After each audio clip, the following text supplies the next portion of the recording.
Hey, it's been Up. it's been a while. I think we were just saying it was March. Our last one was March of 2022.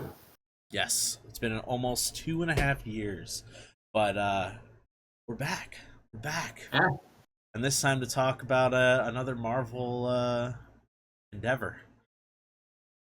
yeah, because we did Batman, Yeah, which is also not Marvel. not Marvel. Another Just wanna, superhero endeavor. I just wanted to subtly correct you on that. Yeah, you know what, dude? I wasn't gonna subtly correct you about saying March when it was freaking April, dude.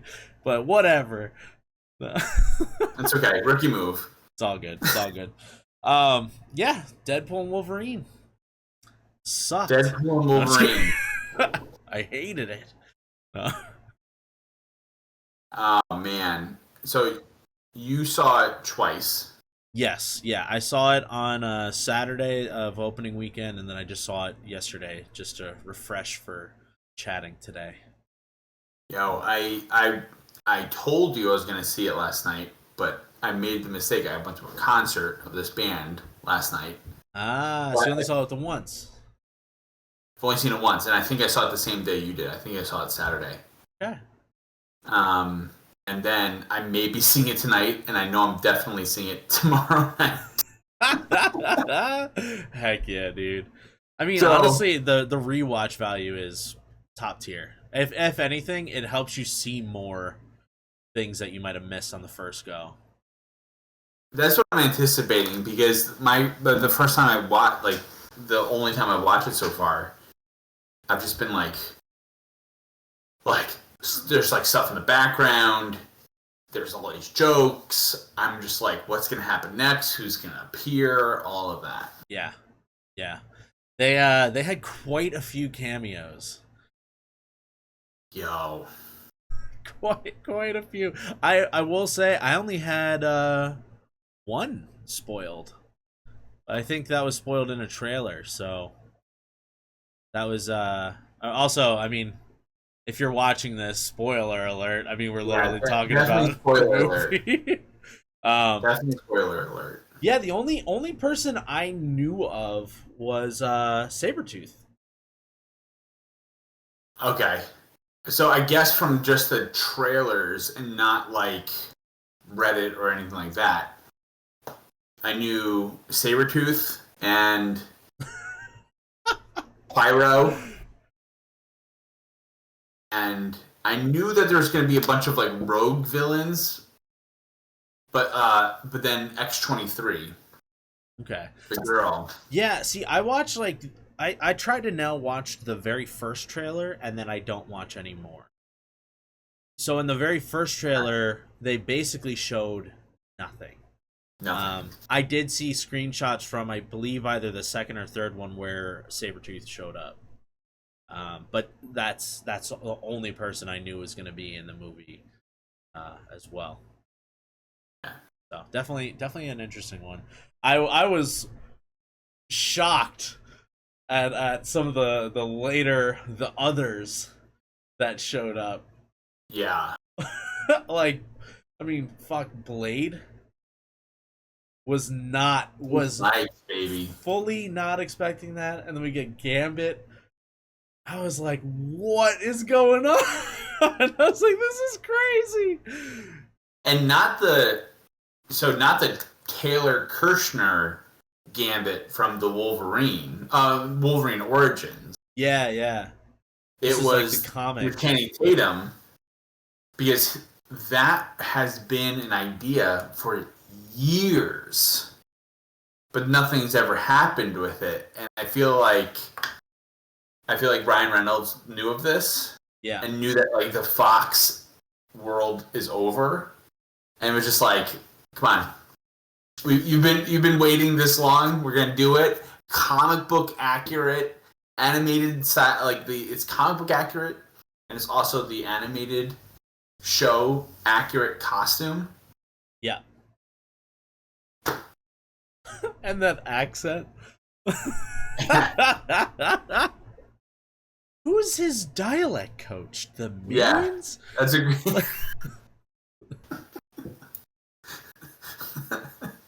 um, yeah. So, um, let's see. I mean, this was. I think this was the most anticipated. Probably my personally one of my most anticipated Marvel movies ever. Okay. Damn. Ever? Maybe ever. Okay.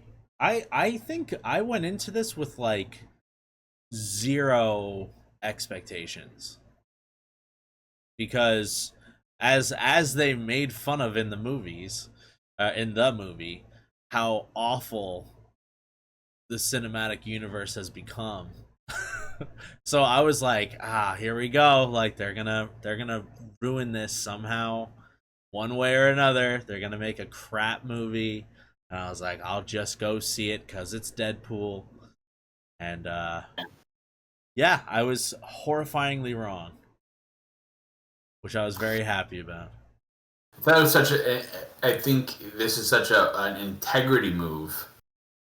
Um, because they when they brought in Fox and they talked about what they wanted to do with Deadpool, a lot of people voiced their concern about like, oh, okay, so does this mean that it's going to be like PG-13? It's going to be safe, all this stuff. And Kevin Feige was just like, no, like we're going to keep Deadpool as accurate as we can, because that's the appeal. Yeah.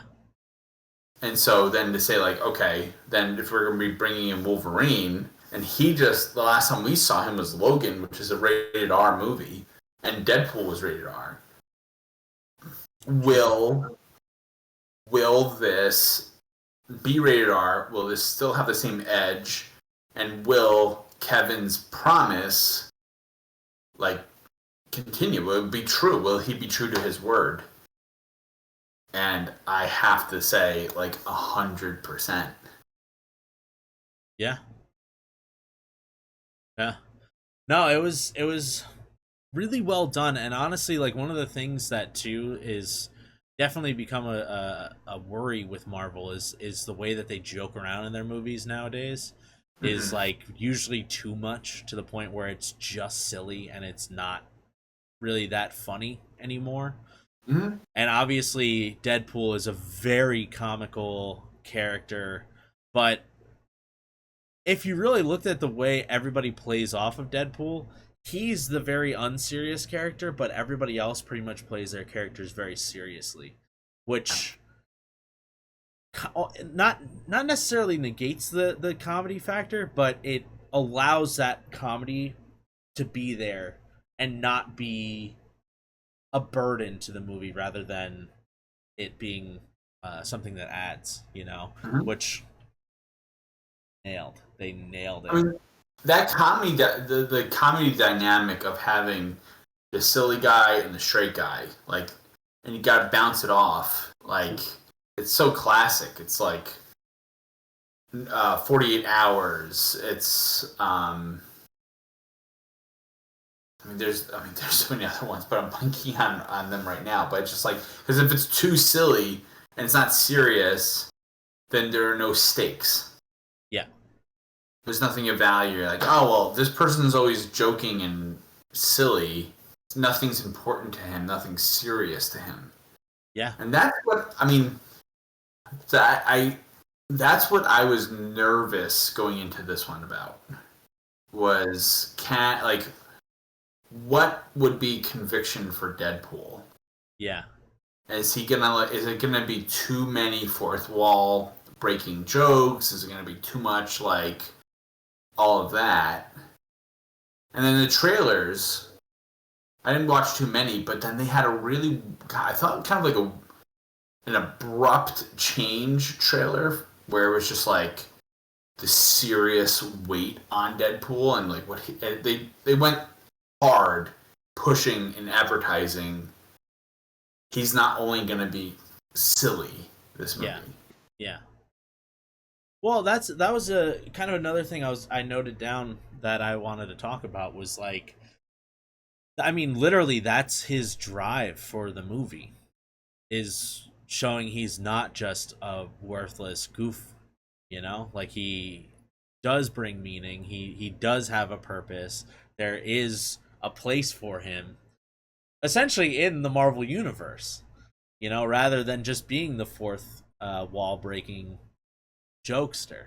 You know, I actually really loved uh, the way that they kind of dove into to that mentality of like knowing your worth, and Yeah.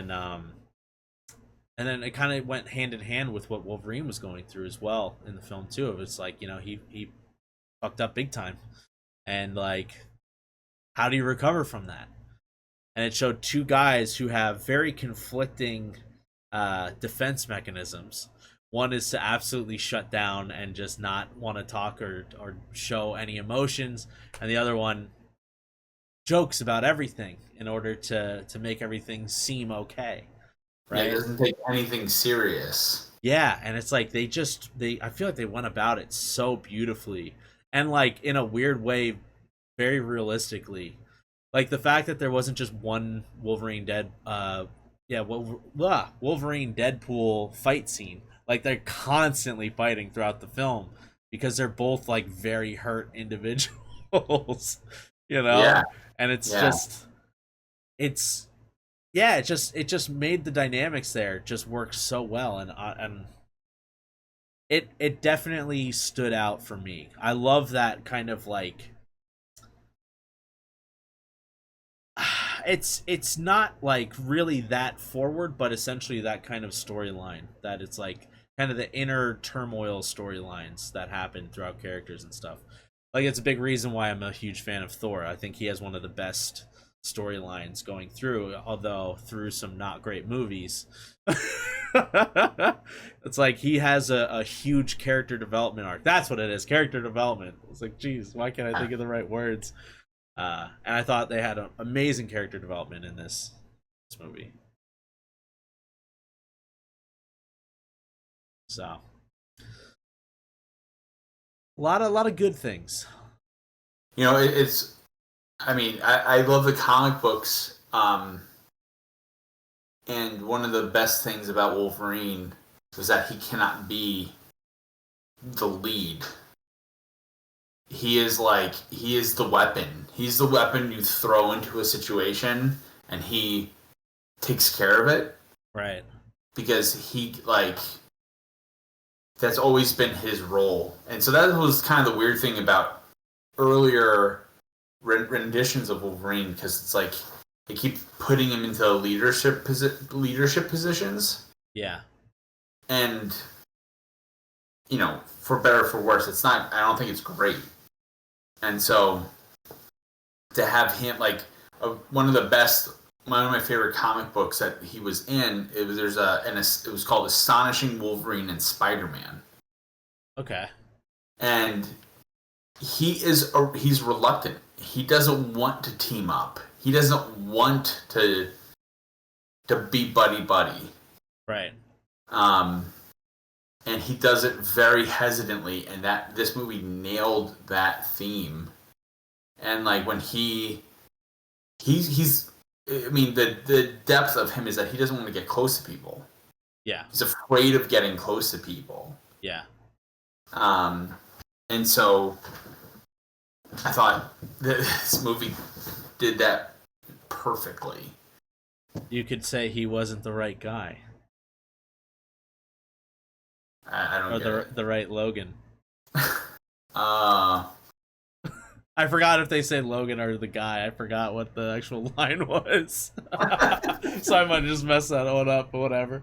I before you even started speaking, I saw you make that pun face, and I was like, uh here it comes.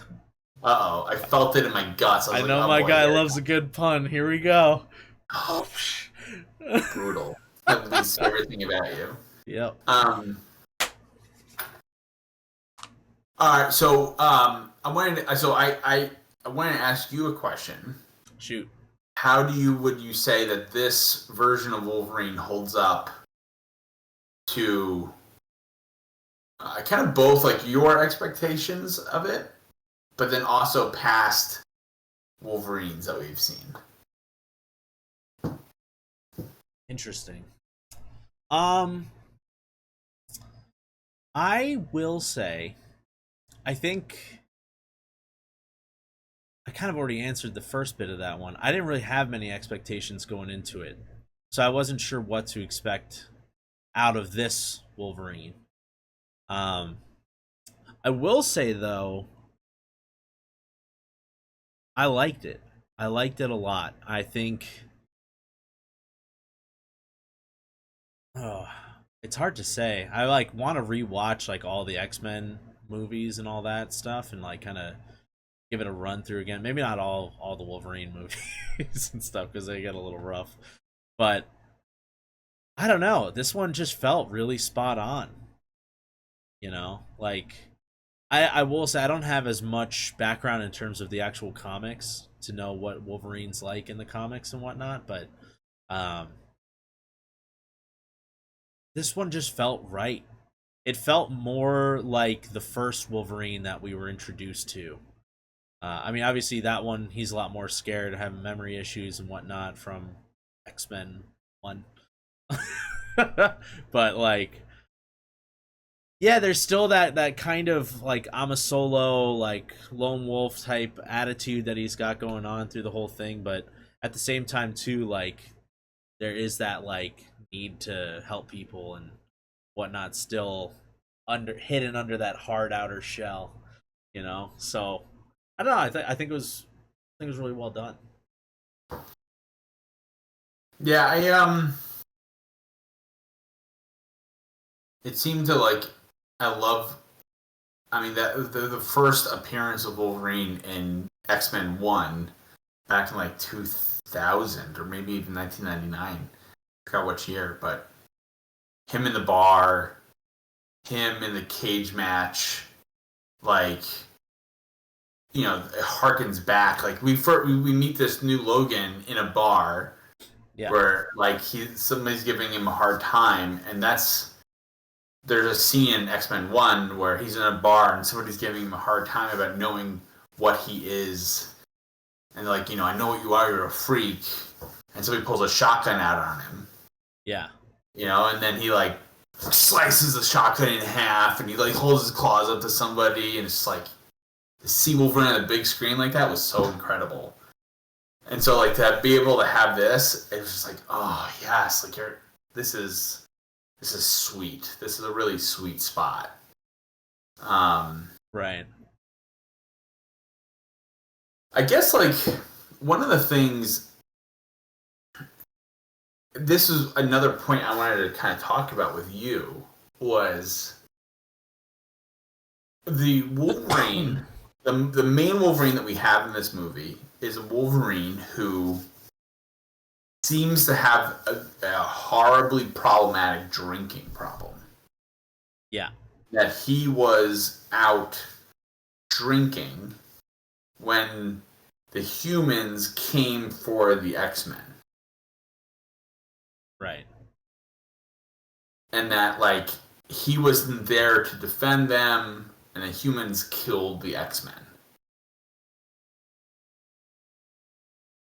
No, you're right. You're right. I'm just also that's thinking correct, in my right? own head, like, wasn't he also a drinker in the other movies too? He was. So this was, if I mean, this might be a nitpick. Uh-huh. But I thought Hugh Jackman's performance was great. The delivery, his lines were great. I would say, like A+ all around. But I think that backstory like lacked something. Whether it was like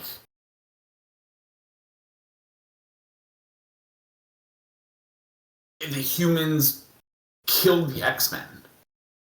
Yeah. Like Cyclops with lasers and Storm who can like call lightning down, and like it was all on him. Like, and I mean, How I would get he have stopped them when plus the rest like couldn't?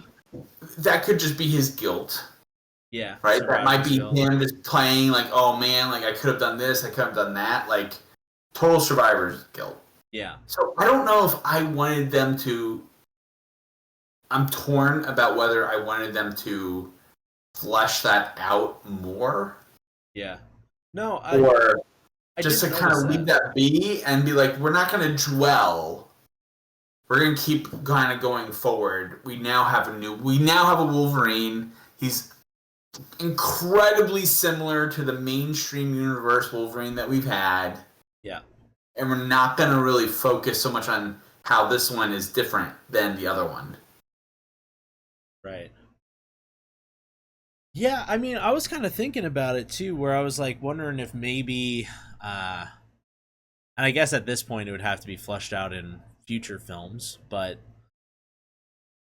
yeah, maybe we weren't getting the full truth about that situation. Maybe this was like the Wolverine from the comics that who is it?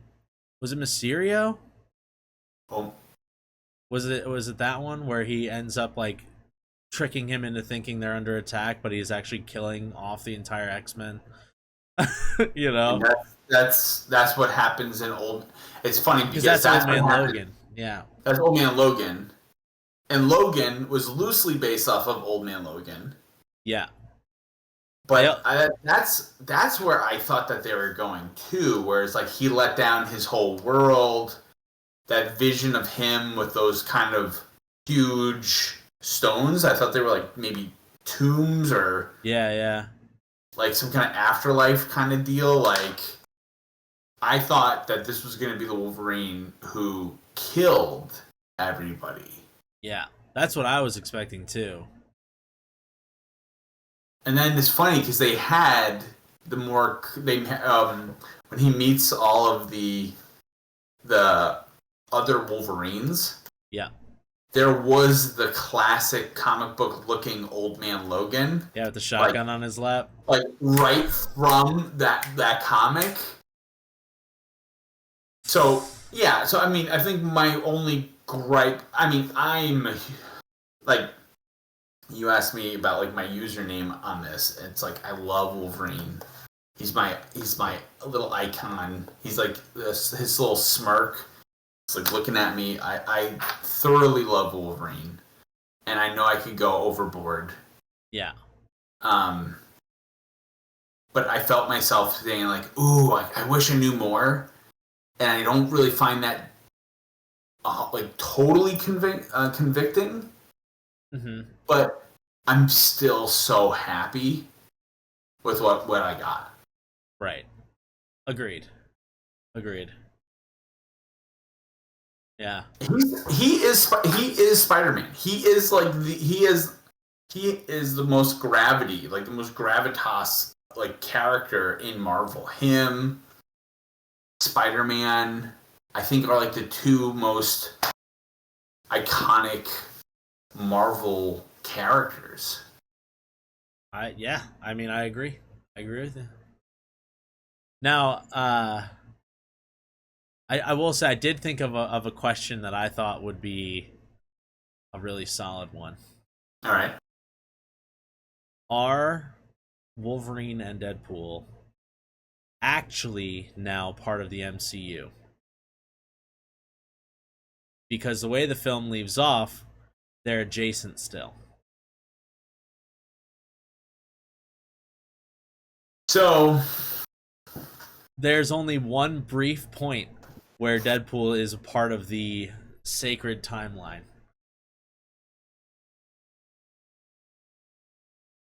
all right. So I'm a nerd out here for a quick sec. I think I got this from so I heard somewhere there's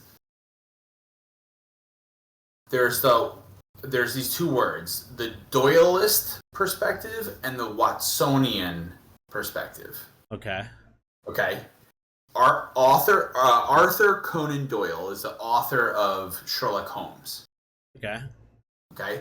He is the real life creator of the character. The Watsonian is based off of Watson, who is Sherlock Holmes' partner. Right. Okay. And so when you try to like understand a question like that, there are two perspectives. So the Doyleist perspective of asking, why did Sherlock go into that door? the perspective of the author could be like, well, we had to advance the plot. I needed something for the character to do because things were getting a little boring. Okay. All right. So that perspective can be valuable from the creator. Right. And then you have the Watsonian. So Watson is in universe, and it's like, well, how would Watson explain why Sherlock went into the door? Right. Well, Sherlock probably had a sense based off of the address and a scent of a perfume that a suspect may have been wearing who maybe went into that door. So that's why Sherlock went into that door. Okay. So you have two accurate answers, but one is one perspective and one is like a totally different perspective. So are Wolverine and Deadpool in the MCU, I think, has two answers. Explain. Because I still see one in my eyes, but go ahead. Disney owns them. Yes. And they've met the TVA. Mm-hmm. So there is a bit of crossover. So is everybody in the TVA that they've ever seen in the MCU? Is the TVA in the MCU? Or is the TVA... See... Well, technically, this is the first time the TVA is in the cinematic universe, at least. It's in the televised universe, which is still connected to the cinematic universe. But the branch timeline with the arcs and stuff. Uh-huh. You know what I'm talking about? Like the main, yeah, and then the branches. The sacred timeline versus the that other was timelines. In the recent Spider-Man movie. Oh, true. I forgot about that. No, you're right. And so, like, they didn't mention a TVA. Yeah, but they do know the timelines. They talked about the timeline. And so, like, is the TVA in the MCU? Yeah.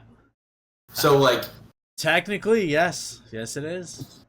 So they are... Okay, fair enough. They're officially a part of it, but as far away as they can be.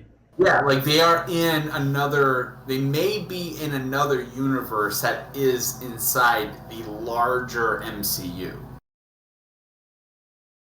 So, like in the comics, the main universe was called 616. Yeah. Then Marvel Comics, the company, created the Ultimate Universe. Right.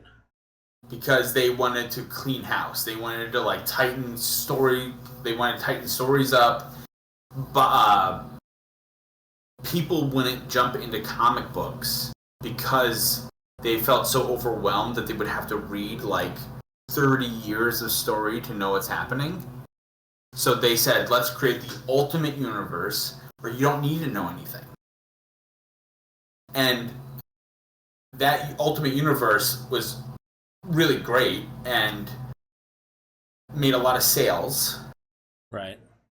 And then it started to get weak and not great. The writing, and it started to experience the same problems that the 616 had. Right. So they said, let's introduce the Ultimate Universe and 616 together, and let's have these two universes clash together and see what happens. And then they did away with the Ultimate Universe, but they saved the characters for 616. Right. So, I apologize for how deep I'm nerding out right now. That's okay. So it's making sense to me. Hopefully it's making sense to the viewers. So it's like asking, it's like,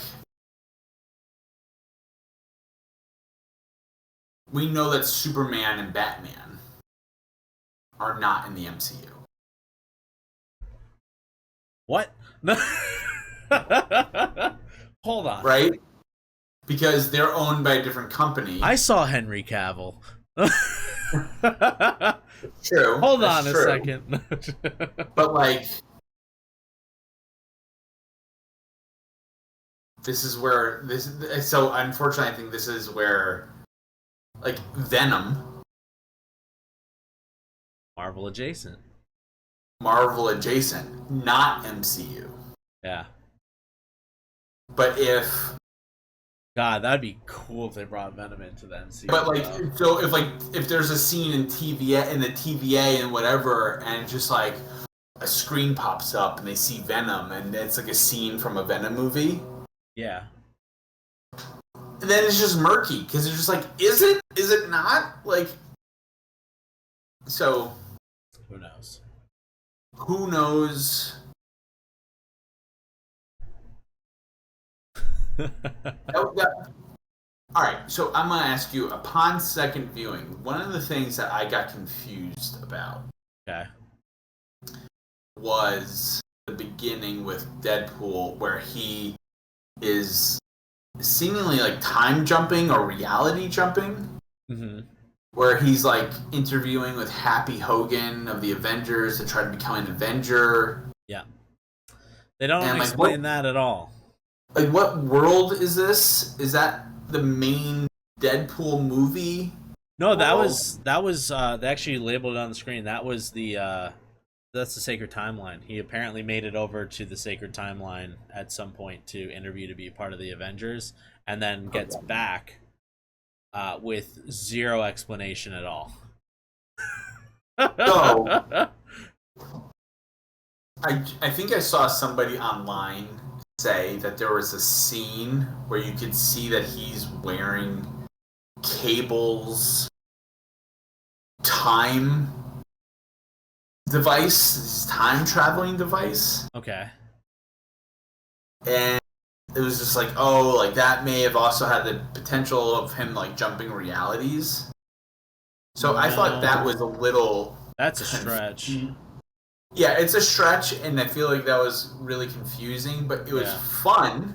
Because the only time they actually mention the that timepiece is when he says he used it to bring back some of his friends, then he destroyed it. He says that at the TVA. Okay. As well, like literally when he first shows up to the TVA, and they're like, well, you like, this isn't about your abuse of time travel in the past. Like, this is actually for a different reason. He's like, listen, I only used it to bring a couple friends back, and that was it, and I destroyed it. Okay. You know, so they kind of, in a weird way, kind of destroyed that option. Plus, there's nothing to be said about that time traveling device being able to jump dimensions. Okay. So I think that the way I kind of perceived that whole interview with Happy was Deadpool doing his break the fourth wall thing, where he can just be wherever he wants to be. Like he's coming at it with the I already forgot the term, the not the Watsonian view, but the other, the Doyleist. Yeah, the Doyleist view, where he's like, he's writing his story, so he hopped out and just went into the next universe, I suppose. And was able to do that and come back and then put his wig on and go to sell cars. It made me wonder if this is the same Deadpool. Well, how would he know? How would he know? Yeah, like how would he know that he got rejected from the Avengers from that clip? You know, if they're showing the Sacred Timeline clip, how would it make any sense if the Deadpool... Which also, I don't know if they've ever clarified if there is an actual Deadpool in the main storyline. Which, again, we don't know. But at the same time, this Deadpool, he doesn't know all the thoughts of the 100 Deadpools that show up either. So it's like... For me, it seemed to be like there is a Deadpool in the Avengers MCU universe. Yeah. And I don't know, like, is that like a foul? Is that a flag on the field? Like, oh boy, Yeah. Or is it just like, we're not going to think too hard about this? There just is. Or there could have been, he could have been a variant. And he could have gotten taken out of the universe. Because, I mean, those 100 Deadpools, they were all taken from their universes. Snuffed out by the TVA. Hit them with their little cattle prod. Yeah. Sent them to the void. This is my difficulty with a fourth wall breaking character. This is kind of like my larger difficulty with like Deadpool and kind of in general. Yeah, it's because like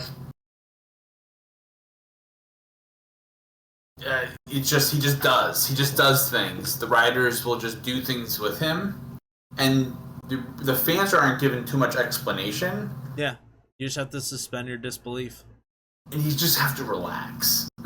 You just have to chill and know that like you're not going to be able to get like a full explanation on everything. Yeah, that's true. I think the thing that needs most explanation though is the hatred that we see in this film. The hatred for the Honda Odyssey. What was that all about? That's one of the favorite cars I've ever had. You've had a Honda Odyssey? Yeah, dude, I drove around a 2001 Honda Odyssey. It was one of the best vehicles I've ever owned. And they came in and talked so much smack on it. I was like, actually a little hurt when he was talking all that shit. I was like, that was one of my favorite cars. Like, aw. But damn, it could handle a fight.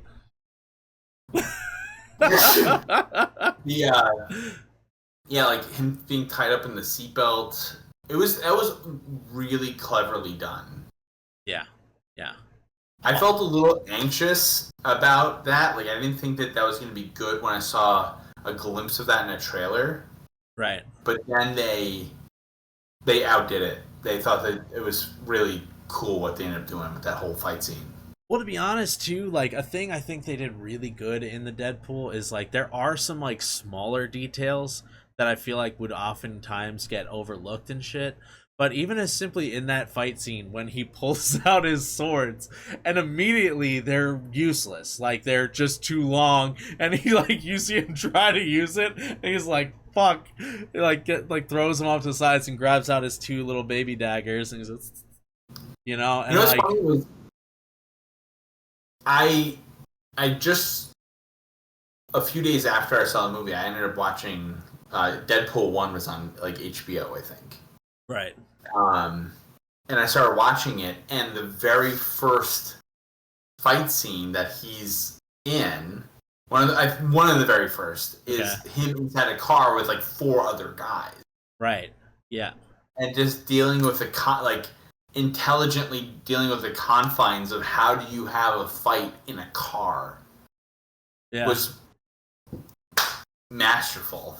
Yeah. Also, another one of the details too in that opening intro cinematic, which was amazing, by the way, when he puts on the Wolverine claws, and then he keeps stabbing himself over and over again, and he's like trying his best to use them, and he's just not using them. It's like, I remember watching X-Men way back and thinking about Wolverine, like actually seeing him in movement and stuff, and I'm like, how does he not cut himself? I was like, how does he never hit himself with these knives? I'm like, maybe I'm just too clumsy, but I know there's no way I'm putting my hands to the side where I don't just like slice my thigh or something like that, you know? Like, there's no way I don't fuck this up at some point and just completely hit myself with these blades, you know? So I thought that was like such a funny detail to put in there, where immediately it's like first one, he like stabs the guy through his head and then like right into his arm, and he's like, damn it, like and then the next one's like over right onto his thigh. He's like, what the hell is this? I thought that I remember, it made me remember all the times when I was a kid and I would have toy weapons from like whatever it was, like Ninja Turtles or He-Man or something, and it would be like a sword or a lightsaber or something, right?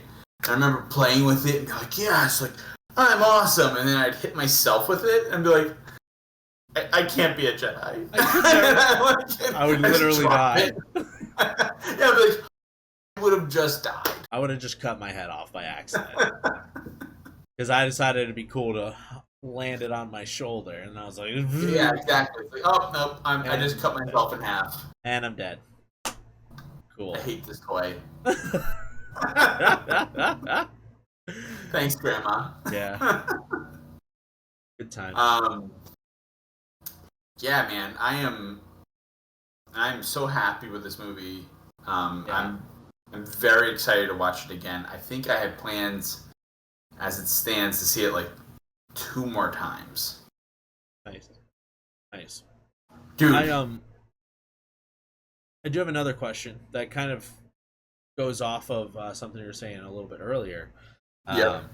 But do you think that this movie can be the stepping stone to save the MCU as it currently is? Like, do you think this is... No. Do you think Marvel can turn this shit show around, or is this just gonna keep going down and it just had one nice high point? I don't want to be like aggressively pessimistic. I think Marvel's realizing their missteps, and they have recently. I mean, I was still in the theater. I was during the credits. I was waiting for the post-credit scene. I checked on the news, and that's when they announced that Robert Downey Jr. is back as Doctor Doom. It was literally that day, and then that's when they announced that the Russo brothers are back to direct a 2-parter, Doomsday and Secret Wars. Yeah. So, like, it seems like with the success of Deadpool and Wolverine, they're dialing back into what works and stop really aggressively trying to do these things that, like, were a gamble. Yeah. So let's bring back Robert Downey Jr. Let's use what works. I mean, yeah, like, I don't know what to think about that, to be honest. Like, I mean, technically, there is the storyline where Iron Man becomes Doom, I believe, or is Doom or something like that. Isn't that like a thing in the comics at one point? Well, probably. I don't actually know. So much stuff in the comics. Like, there's a villain named the Maker, and he is ultimate Reed Richards. Yes. And he went evil, and so he is now in the mainstream universe, I believe, and his name is the Maker, and he wears a mask because he's deformed. Right. But he's not Doom. He's the Maker. Right. Right? And so it's just like, do you then say, would it cheapen the character of Doctor Doom to say, he's not... I'm blanking on the character's real name, like whatever his actual name. Or whatever. Victor Von Doom, right? Victor Von Doom, thank you. How do I know that?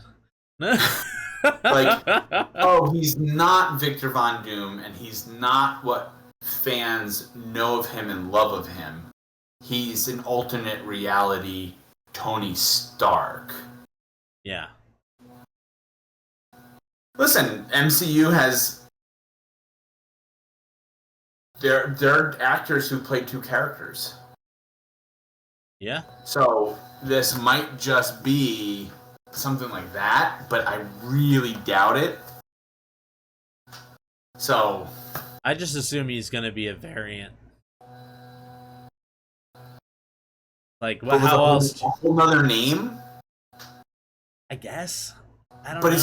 He's gonna have the same face. He's gonna look the same. Well, also for the most part, doesn't Doctor Doom not typically really take off his mask? Like, isn't it usually on? I guess that's the big reveal. It's like, look how disfigured he is. But well, like, why does he look like Tony Stark? Well, no. What I mean to say is, like, what if in the movies they never have him take his mask off? What if it's just Robert Downey Jr. playing the character, but that's his face is the mask? It's like you never see it's Robert Downey Jr.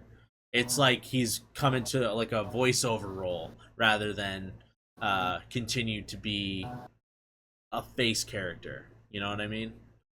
I don't think, going to the Doyleist perspective, It would make sense. Think that they're gonna I don't think they're gonna have like an Academy Award-winning, super expensive actor just to do voiceover work. Well, I mean, he'd physically do the job, but or like take like Josh Brolin. You know, he's Thanos.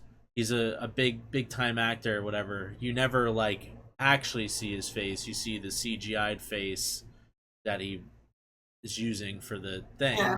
You know, like maybe they do it in that sort of realm.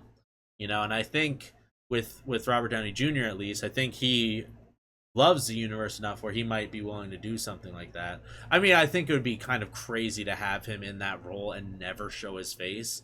But at the same time too, it would honestly, I feel like it would actually make Doom a little bit more epic to not have him show his face at all. Yeah. You know, it's so going back to what you were saying, does this say anything about the MCU? I kind of don't want to put that on it because the movie was just so enjoyable. Yeah. And I don't want to like that last scene where Wolverine and Deadpool are just like slicing through all the Deadpool. It was so much fun to finally watch him. He's got his iconic mask on. It is so great, so much fun. Like, let it be just that without it being like, is this gonna, you know what I mean? Yeah. I will say that last fight, or that fight scene with the 100 Deadpools, they got me so good with the setup of Nice Pool, of how he doesn't regenerate, and then like this whole thing happens and they all start standing up. I was like, of course, like wait, why was I also expecting them to all be dead? I was like, of course they respawn, like like dumb. Yeah, it's so like, good. I was like, they totally led me into that thought, and like they got me 100% on that one. That was super funny. Yeah. Also, all the different Deadpools was so cool to see. Very, very cool. All right, dude. Yeah. Obviously, I agree. I think that it's a great movie. I will say, I don't know. There's a part of me that hopes there is like a Marvel Renaissance where they pull their heads out of their butts and get writers who actually know the comics and understand them and all that kind of stuff. I do have the slight bit of insider knowledge, considering I used to work for a company that we worked very much with the editors for a lot of Marvel stuff, and like so I got a little bit of like behind the scenes bit of action, and like I mean, being honest, like even they know what they've been putting out lately is not good. So I don't know. There's like the part of me that really hopes. I think there's the other part of me we've talked about in other videos of like the superhero fatigue and all that stuff. But like I'm ready to kick that fatigue off. I'm like I want some baller movies again. Like come on, put me back in, coach. Let's go. You know, I want something that's entertaining, something I can be passionate about again. I mean, with how much money that this movie's making, like that, this has got to be a clear message that like you guys know what works. Yeah. Stick to what works. Exactly. Also, sorry, one last thing. Yeah. Very quickly. Right at the end there, how did Wolverine hang out in the room with Colossus and not say anything? Oh, I know. They didn't make my favorite thing with like, those two is the fastball special. Yeah. Where Colossus picks up Wolverine and throws him. One of my favorite moves. I felt the same way. I was like, I would have loved some. So he literally lost all of his friends, and then one of his friends is sitting in the room with him. Oh, like what? Come on. I know. All right, we'll end it there though. I just needed to get that last thought in. I'll see you in another 2.5 years. Awesome. And thanks for anybody watching. Go away. Go away. Bye. Peace.